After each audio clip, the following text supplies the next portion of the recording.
Salut à tous! Une nouvelle de dernière heure fait état de l'envoi potentiel de 300 à 400 systèmes portatifs de défense antiaérienne, ou MANPADS, vers l'Iran par l'intermédiaire d'une société, Écran chinoise. Le transfert ne serait pas officiellement effectué par le gouvernement chinois, mais une société Écran établie à Hong Kong semble tenter d'acheminer ces MANPADS vers l'Iran. Apparemment, qualifier une entreprise de société Écran revient, sur le plan diplomatique, à coller une fausse moustache sur une caisse de missiles. Les images montrent un Super Hornet américain effectuant une passe de mitraillage à basse altitude au-dessus du sud de l'Iran. Une explosion se produit derrière l'appareil. On ne sait toujours pas si elle provenait d'un leurre remorqué ou d'un missile MANPAD défectueux. Ce qui est clair, c'est qu'il y avait un opérateur, un tube de lancement et un système de missile tiré à l'épaule. Un MANPAD a été lancé contre le FDX-8 avec un temps de vol probable d'environ 4 à 8 secondes. Tout se produit extrêmement vite. Lors de passes de mitraillage à basse altitude, les pilotes doivent utiliser tous les moyens à leur disposition, notamment les paillettes, les leurres thermiques, les leurres remorquées ou tout autre dispositif disponible. Heureusement, ce pilote de FDX-8 semble s'en être tiré de justesse. À cette vitesse, même la bureaucratie aurait du mal à remettre le bon formulaire d'avertissement à temps. Le corps des gardiens de la révolution islamique a commencé à publier des déclarations immédiatement après la dernière série de frappes. Il y a eu environ 2 semaines de frappes, après quoi le CGRI a déclaré que tant que les responsables américains continueraient de parler de la voie maritime comme s'il s'agissait de leur propriété, l'Iran continuerait de la frapper et de tenter de la contrôler. Sous tout ce bruit, toutefois, un contrat avancé par l'intermédiaire d'une société Écran de Hong Kong. Les discours occupaient le devant de la scène pendant que les documents passaient discrètement par l'entrée de service. Sur le plan stratégique, l'Iran sait qu'il ne peut pas tenir tête aux États-Unis, surtout face au Sizwell-Wezel, qui a complètement écrasé ses systèmes de missiles solaires de grande taille, notamment ses Bavar 373 et d'autres missiles plus volumineux et plus faciles à détecter. L'Iran se tourne donc vers des tactiques par procuration, c'est désormais son axe central. Le calcul semble être le suivant. Si l'Iran peut protéger ses 100 000 à 200 000 membres du CGRI, contrôler le détroit d'Ormuz et saturer la zone de MANPADS, capable de menacer les avions de chasse qui la survolent, il pourrait infliger suffisamment de dommages pour forcer les États-Unis à partir. Lorsque la porte d'entrée est trop bien gardée, la stratégie se découvre soudain une profonde affection pour la ruelle arrière. Le schéma est clair. L'Iran mise davantage sur ce qu'il a décrit comme sa nouvelle arme nucléaire, le détroit d'Ormuz. Promouvoir une voie maritime au rang d'arme nucléaire est certainement une façon d'économiser sur les coûts d'enrichissement. Les MANPADS en question sont des QW12 et des FN6 de fabrication chinoise. Les 400 systèmes seraient évalués entre 60 et 70 millions de dollars. La première livraison devrait arriver dans quelques semaines et transiterait par le Pakistan. Certains de ces renseignements ont été rapportés par Reuters et d'autres médias. Les principales questions portent sur les capacités réelles des QW12 et des FN6, leurs limites, la manière dont un F-35A qui aurait été touché par le CGRI a réussi à survivre, ainsi que sur la façon dont les F-35 évoluent dans ce type d'environnement. Cela exige d'examiner le système d'ouverture distribué AAEQ 37, la suite de guerre électronique AASQ 239 et le leurre remorqué AEL 70. Il faut également reconnaître le mérite du moteur FCEN 35 construit par Pratt Whitney. Après que le F-35 aurait été touché par le CGRI, le moteur a continué de fonctionner et a ramené le pilote à bon port.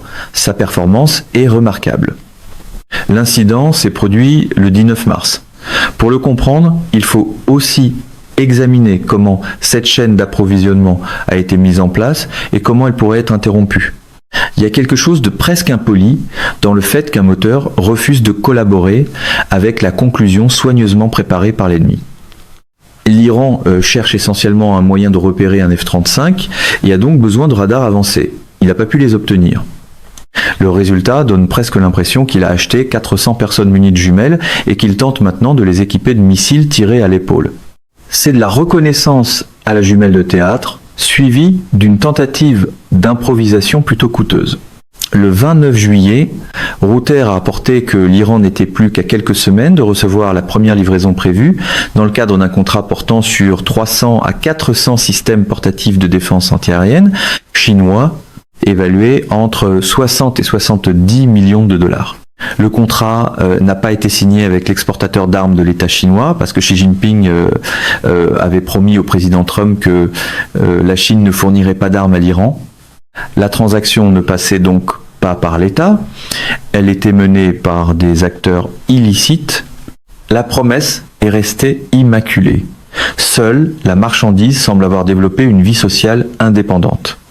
L'Iran a constitué une flotte fantôme à l'échelle mondiale et certaines factions en Chine semblent avoir mis au point un système semblable. L'entente aurait fait intervenir Zhongqing Baoshang International Investment, une société de Hong Kong placée entre Téhéran et le fournisseur réel. La livraison se ferait par avion en passant par le Pakistan. Téhéran étudie également des corridors terrestres qui permettraient de déplacer les fournitures chinoises plus discrètement. Rien ne dit mieux activité commerciale ordinaire qu'un itinéraire de secours conçu pour éviter d'être remarqué.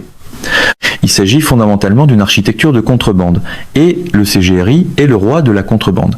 Personne ne crée un intermédiaire à Hong Kong et un corridor terrestre de secours pour une transaction qu'il est prêt à défendre publiquement.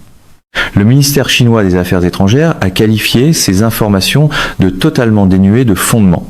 Le service des affaires publiques de l'armée pakistanaise a décrit l'allégation concernant le transit comme une invention mensongère. La cargaison peut être insaisissable, mais les démentis sont arrivés avec une ponctualité admirable.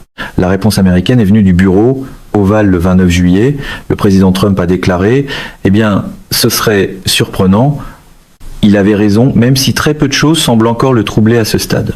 Il comprend que le CGRI fera tout ce qu'il peut pour frapper partout dans le monde et prolonger ce conflit. » C'est probablement la raison pour laquelle des frappes massives ont eu lieu au cours des 2 semaines précédentes, détruisant complètement des excavatrices, des bateaux, des quartiers généraux du CGRI et des refuges.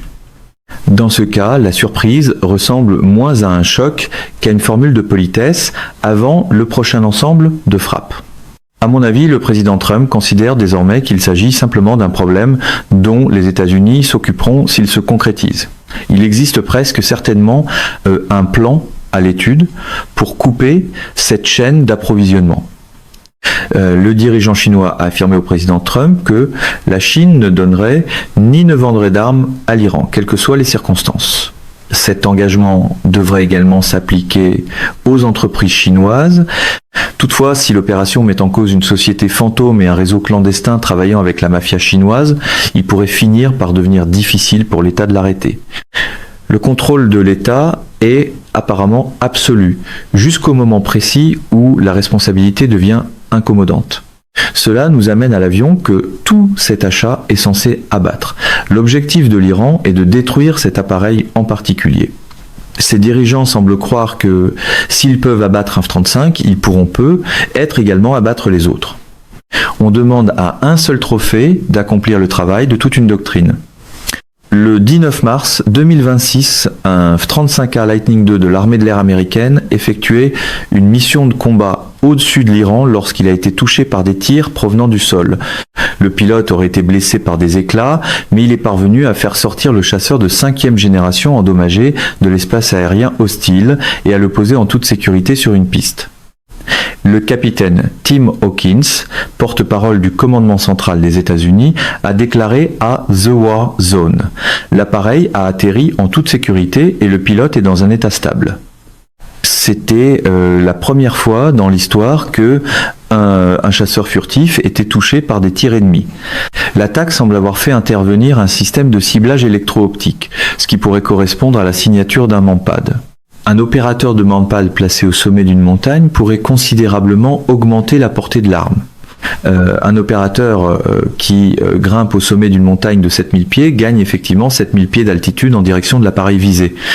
Lorsque le missile manque d'altitude, on invite la géographie à apporter sa contribution. Le moteur F-135, le moteur de Pratt, Whitney utilisé dans le F-35, a ramené le pilote à bon port. L'arme précise impliquée n'a jamais été confirmée Mais des missiles tirés à l'épaule ont été signalés et restent l'explication la plus probable en raison de l'altitude et de l'absence totale d'avertissement radar. En l'absence d'avertissement radar, la situation devient complètement différente. Le F-35 s'adapte maintenant et accomplit des choses auxquelles beaucoup de gens ne s'attendaient probablement pas. C'est là toute la force de son architecture. Il a été conçu pour faire face à de nouvelles menaces à mesure qu'elles évoluent. L'habitude gênante des systèmes avancés est qu'ils ont tendance à apprendre de l'embuscade, même qui devait les humilier. Les exigences du programme Joint Strike Fighter ont été rédigées en fonction de la pénétration de réseaux intégrés de défense antiaérienne reposant sur des architectures radars russes et chinoises. Il s'agit exactement de la famille de systèmes que l'Iran a passé 20 ans à acheter. Chaque décision liée à la capacité de survie du F-35 remonte à la nécessité de combattre des équipements de fabrication russes et chinoises. Le premier système à examiner est le système d'ouverture distribué AN/AAQ-37. Il utilise 6 caméras infrarouges à haute résolution placées autour de la cellule, ce qui offre à l'appareil une couverture sphérique complète. Comparé à ces 6 caméras à haute résolution, les 3 caméras au dos d'un iPhone paraissent plutôt modestes. L'AN/AAQ-37 n'a aucun angle mort, n'exige aucun pointage et ne nécessite aucune intervention du pilote. La comparaison avec le téléphone intelligent est légèrement injuste, même si l'on demande rarement à un iPhone de détecter un missile avant le déjeuner. Il détecte un lancement, suit le missile, calcule le point de départ et déclenche automatiquement les contre-mesures. Le système a déjà suivi des missiles balistiques à des centaines de milles de distance, voilà jusqu'où il peut voir. Il transmet également l'image directement dans le casque du pilote. Celui-ci peut regarder vers le bas à travers le plancher de l'appareil et observer en pratique la menace qui approche. C'est une capacité incroyable. Pour une fois, regarder à travers le plancher ne signifie pas que l'avion a un problème d'entretien. Le système AN/ASQ 239 de BAE System ajoute une alerte radar à 360 degrés ainsi qu'une capacité de géolocalisation des émetteurs. Il a été conçu pour fonctionner dans un environnement électromagnétique suffisamment dense pour saturer la plupart des suites de guerre électronique uniquement par la quantité de bandes passantes utilisée. Le leurre remorqué AN/ALE-70 peut aussi être déployé derrière ces appareils et détourner un missile tiré à l'épaule. Même les missiles, semble-t-il, peuvent être convaincus de poursuivre le mauvais invité à la réception. La limite réelle tient au fait que l'Iran a précisément choisi les missiles tirés à l'épaule parce qu'il veut utiliser une arme sans radar et sans liaison de données. L'Iran ne veut pas déclencher de signal d'alerte dans l'avion de chasse. L'AN/AESC 239 est un remarquable ouvrage d'ingénierie, mais il pourrait ne pas être en mesure de détecter un autodirecteur électro-optique. C'est exactement la faille que l'Iran cherche à exploiter. Il veut une arme qui ne déclenche aucune alerte radar. L'arme privilégiée est donc celle qui entre sans sonner à la porte. Le F-35 s'adaptera probablement, comme il l'a déjà fait, et de nouvelles adaptations de ses capteurs seront sans doute mises au point pour lui permettre de détecter ce type de menace.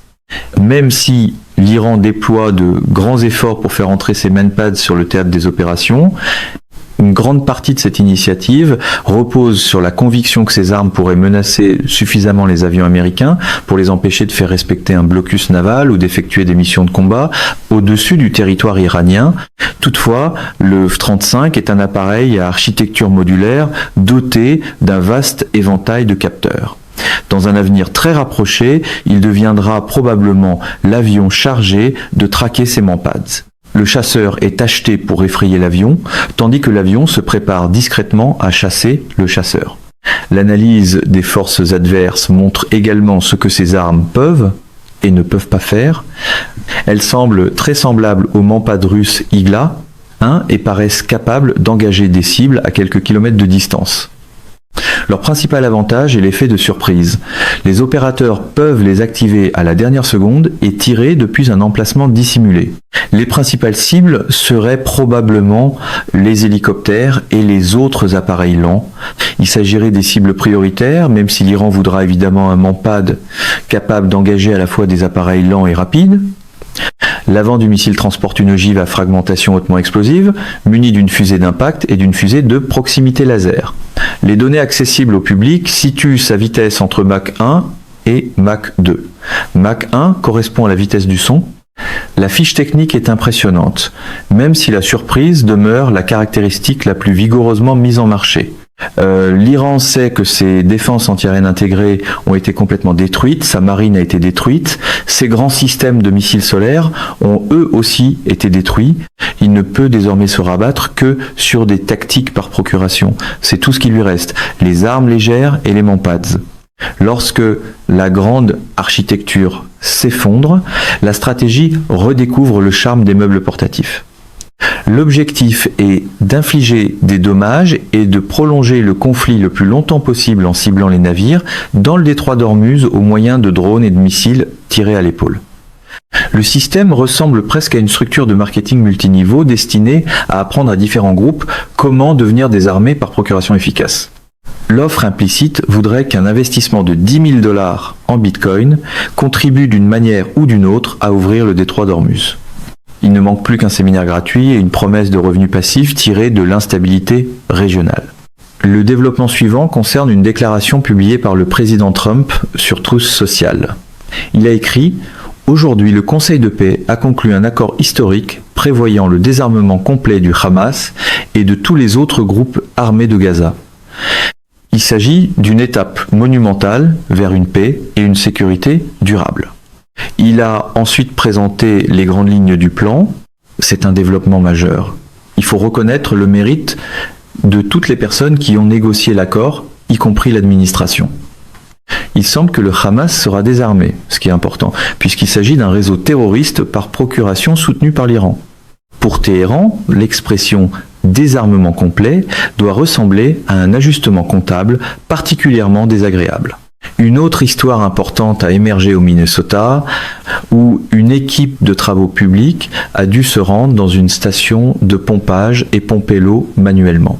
Parce qu'une personne située de l'autre côté de la planète avait changé les mots de passe du système d'approvisionnement en eau. Plus de 30 réseaux communautaires d'approvisionnement en eau du Minnesota ont été touchés dimanche et lundi.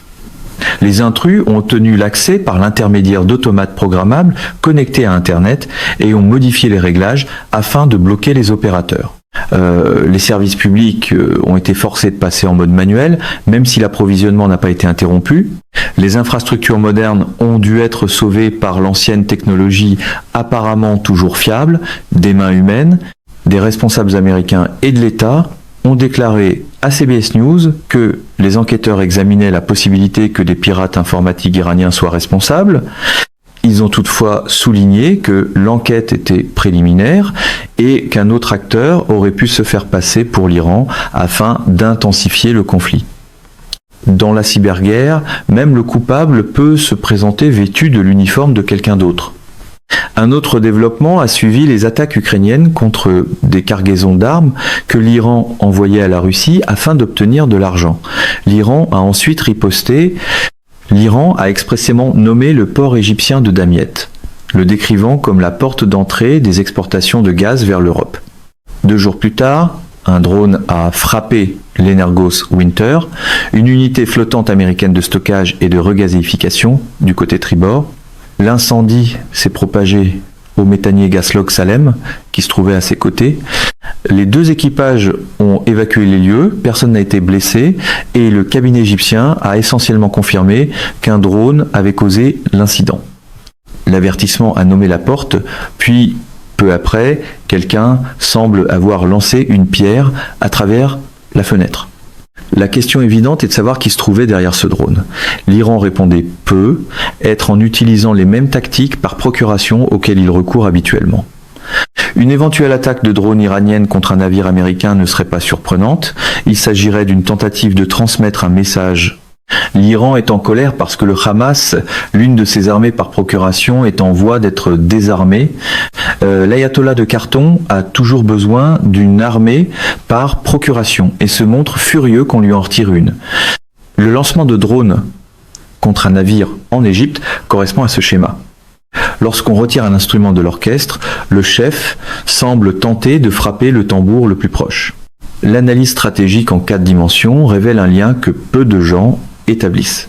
La tentative de l'Iran d'acquérir 400 missiles tirés à l'épaule montre qu'il a cessé de contester le ciel et qu'il a commencé à contester tout ce qui se trouve en dessous selon une logique de guerre par procuration. Pendant 5 mois, l'Iran a combattu pour l'altitude au moyen d'une batterie de S-300 et de sites radar fixes. Les forces américaines et israéliennes de neutralisation des défenses ont démantelé cette architecture étape par étape parce qu'un radar doit émettre et qu'un site fixe doit rester au même endroit. L'Iran a donc abandonné ce combat. Les défenses fixes ont appris la vieille leçon militaire selon laquelle la puissance est moins utile lorsqu'on est aussi très facile à repérer. Ce qu'il achète maintenant est l'exact opposé d'un système intégré de défense antiaérienne. Les armes sont passives, dispersées, jetables et ne présentent aucune cible évidente comme le faisaient les systèmes fixes. Ces armes peuvent toujours être ciblées, mais l'Iran tente de les disperser aussi largement que possible sur l'ensemble du territoire. La nouvelle architecture ressemble moins à une forteresse qu'à une collection d'aiguilles réparties sur un très grand tapis. La même logique s'est manifestée au Minnesota. Il n'y avait aucun missile, aucune signature de lancement et rien à intercepter. À Damiette, en Égypte, un seul drone a été utilisé contre une coque non armée amarrée à un quai commercial. L'Iran ne cherche pas à vaincre la puissance américaine. Il cherche à rendre cette puissance coûteuse à utiliser et difficile à orienter. L'ambition n'est pas de briser le marteau, mais de s'assurer que chaque clou devienne malencontreusement mobile. L'utilisation de Mampads par l'Iran est également liée à la logique plus générale de l'insurrection. L'Iran crée sa propre insurrection en utilisant le CGRI pour constituer une petite force dispersée qui sera extrêmement difficile à déraciner pour toute puissance étrangère.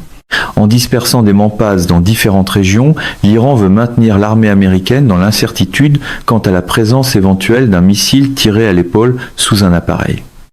Cette incertitude vise à faire hésiter les planificateurs avant certaines opérations.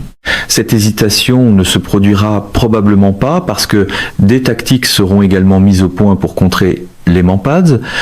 La peur est déployée comme multiplicateur de force, même si l'adversaire est déjà en train de rédiger le manuel d'instruction pour y faire face.